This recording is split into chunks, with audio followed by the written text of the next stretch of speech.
Ya, kembali lagi dalam acara Ayo Hidup Sehat. Dan hari ini kita seperti biasa ya Dokter Haikal, kita akan ngebahas soal mitos atau fakta mengenai kesehatan. Dan sekarang ini di tengah topiknya kita apa nih? sudah ada minuman yang merupakan bagian dari kearifan lokal. Wow. Tapi sebelumnya kita undang dulu langsung saja kita undang Dr. Lona, spesialis farmakologi klinik. Halo Siang dok, dokter. apa kabar? Siang dok. Iya, dok. Kita mau membahas minuman tradisional nih dok. Katanya nih tadi kan kita lihat di VT ya bahwa beras kencur ini dapat meningkatkan nafsu makan. Ini fakta atau mitos dok? Mitos. Mitos, wah, kenapa dok? Dibilang mitos karena kan memang belum ada penelitian atau pembuktiannya belum cukup kuat untuk membuktikan hal tersebut. Tapi perlu diingat, beras kencur ini kan minuman herbal yang secara empirik telah banyak digunakan oleh masyarakat dan dirasakan manfaatnya terkait peningkatan nafsu makan. Dan memang kandungan kencur yang ada pada beras kencur atau minuman beras kencur itu memiliki efek carminativum. Carminativum artinya dapat menstimulasi keluarnya gas dari perut. Tentunya akan membuat perut merasa lebih nyaman dan akan lebih enak untuk makan atau mengkonsumsi sesuatu. Gitu. Berarti itu bisa mengobati atau mengurangi gejala-gejala kembung gitu. Rasa ya, tidak dok, ya? nyaman pada perut. Iya. Oke, ini ada lagi nih dok, katanya beras kencur ini dapat mengurangi pegal-pegal. Fakta atau mitos dok? Kalau itu fakta. Fakta. Itu fakta dan berdasarkan informasi dari Formularium Ramuan Tradisional Indonesia, anjuran mengkonsumsi beras kencur untuk tata laksana pegalinu adalah 3-5 gram rimpang kencur, dihaluskan, lalu diseduh dengan air mendidih, didiamkan, ditunggu sampai hangat dan alangkah baiknya diminum dalam keadaan hangat.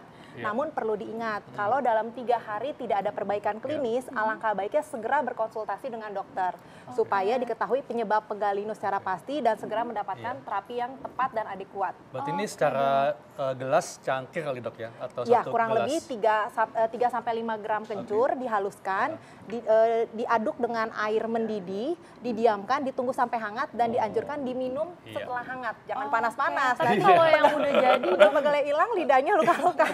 kalau udah yang dalam bentuk udah jadi seperti ini gimana itu dok? Kalau dalam bentuk udah jadi seperti ini, biasanya kan dalam bentuk kemasan dijual seperti ini. Sudah tertera di kemasannya berapa dosis yang dianjurkan dan tentunya setiap produk kan bisa berbeda-beda atau bervariasi. Asalkan diminum sesuai dengan anjuran yang ada pada kemasan, itu cukup aman. Dan perhatikan juga izin edarnya, jangan sampai tidak ada izin edar dari BP POM. Setuju Oke, dok. dok. Iya. Dan ini ada juga dok yang mengatakan bahwa beras kencur dapat menurunkan kolesterol. Ini fakta atau mitos dok? Kalau itu juga masih mitos terkait penurunan kolesterol. Hal itu kenapa bisa ada statement tersebut? Karena beras kencur itu kan pembuatannya dengan menggunakan kencur. Dan kencur ini mengandung antioksidan yang tentunya baik untuk membantu atau mensupport untuk menurunkan kadar kolesterol dan juga penyakit degeneratif lainnya. Tetapi terkait penurunan kadar kolesterol banyak hal yang perlu dilakukan dan faktor seseorang kenapa bisa mengalami peningkatan kadar kolesterol kan cukup banyak. Dan jangan lupa kalau sudah mendapatkan obat dari dokter untuk menurunkan kadar kolesterol, alangkah baiknya tetap dikonsumsi dan jangan ditinggalkan hanya untuk mengkonsumsi beras kencur. Setuju banget Oke, dok. dok. Dok, ini ada lagi nih, ini yang common banget di masyarakat. Kenapa sih mereka selalu mau minum jamu-jamuan beras kencur? Itu tuh karena katanya dapat bermanfaat untuk meningkatkan daya tahan tubuh nih dok. Ini fakta atau mitos? Kalau itu bisa fakta dokter Sila. Tadi sudah saya sebutkan, kencur mengandung antioksidan. Dan antioksidan ini penting untuk menangkal radikal bebas atau menangkal serangan radikal bebas yang tentunya dapat merusak sel-sel tubuh kita. Jadi kalau kita dapat asupan antioksidan yang cukup, tentunya daya tahan tubuh kita juga akan jauh lebih baik dan kita tidak akan mudah terserang penyakit. Wah. Tapi dok, ini benar nggak kalau beras kencur ini baik untuk diet? Ini fakta atau mitos dok? Baik untuk diet tuh maksudnya dikonsumsi oleh kita, bukan untuk menurunkan berat Menurunkan badan. Dok, Kalau maksudnya. untuk menurunkan berat badan, mitos. Oh mitos. Belum ada uji klinik atau pembuktian ilmiah yang cukup kuat untuk membuktikan bahwa orang yang mengkonsumsi beras kencur dapat menurunkan berat badan. Tapi untuk diet dalam artian baik dikonsumsi, yes. Kenapa? Karena minuman beras kencur merupakan minuman herbal yang low fat. Oh, low fat. Nah, dan mengandung rendah lemak ya. Yes, dan mengandung mineral yang memang dibutuhkan oleh tubuh kita, mulai dari kuprum, zinc, natrium.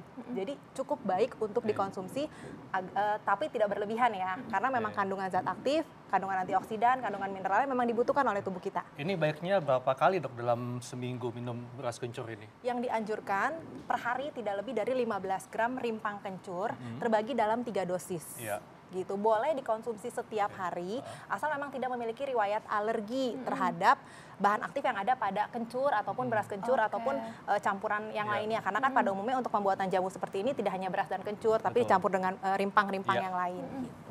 Oke, dok, ini juga banyak nih dok yang percaya dan mereka juga menjadikan itu sebagai alasan mereka untuk minum beras kencur dok, karena katanya itu bisa menghilangi atau mencegah jerawat nih dok. Itu fakta atau mitos? Kalau mencegah jerawat bisa fakta dok, Bisa fakta. mencegah ya, ya. tapi kalau untuk menghilangkan atau mengobati kayaknya belum ada pembuktian ilmiah ke arah situ ya. Kenapa saya bilang bisa untuk mencegah jerawat? Karena memang seperti yang sudah saya sebutkan, kencur atau rimpang kencur ini mengandung antioksidan. Kita tahu antioksidan adalah salah satu zat yang diperlukan untuk menangkal serangan radikal bebas, yang tentunya akan sangat baik untuk kesehatan kulit kita dan mencegah jerawat. Tetapi perlu diingat, untuk mencegah jerawat tidak hanya atau tidak cukup dengan hanya mengkonsumsi beras kencur. Jadi perlu melakukan perawatan dengan mencuci wajah secara rutin dengan menggunakan sabun pembersih wajah. Kurangi konsumsi makanan berlemak, terutama lemak jenuh. Kalau lagi ada jerawat ya jangan dipegang-pegang, nanti tambah iritasi dan jerawatnya dari 1 jadi 2, 3, dan 4. Oke, berarti cuma sportif aja ya dok ya? Hanya terapi tambahan karena memang kandungan zat aktifnya dibutuhkan bukan hanya untuk kesehatan kulit tapi tubuh secara keseluruhan. Dan ini dok, ada juga yang mengatakan bahwa beras kencur ini baik untuk pencernaan. Ini fakta atau mitos dok? Baik untuk pencernaan bisa jadi fakta dok. Fakta, Kenapa? Karena pertama, beras kencur ini kan kaya akan kandungan antioksidan. Selain itu, buat mereka yang punya gangguan pencernaan seperti yang tadi dokter Sila sebutkan, kembung atau mungkin masuk angin sehingga ada rasa tidak nyaman di perut. Kalau sembelit dok?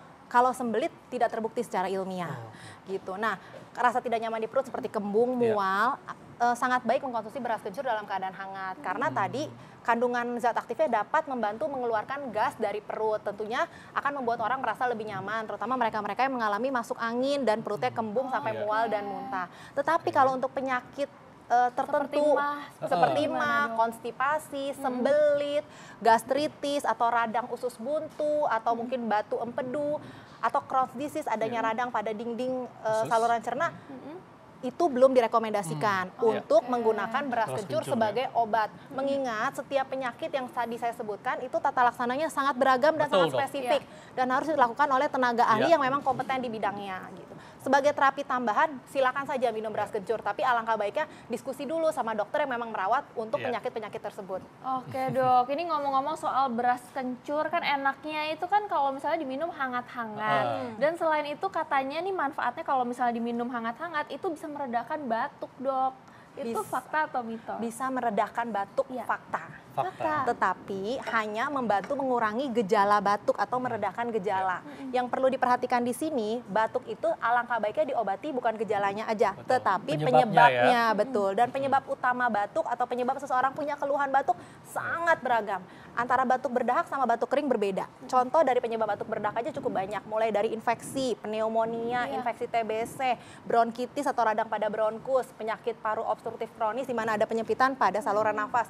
Penyebab batuk kering juga beragam, alergi, infeksi virus, sampai gangguan saluran cerna GERD atau naiknya cairan lambung ke atas juga bisa menimbulkan keluhan batuk. Dan itu tidak dapat diobati dengan beras kencur.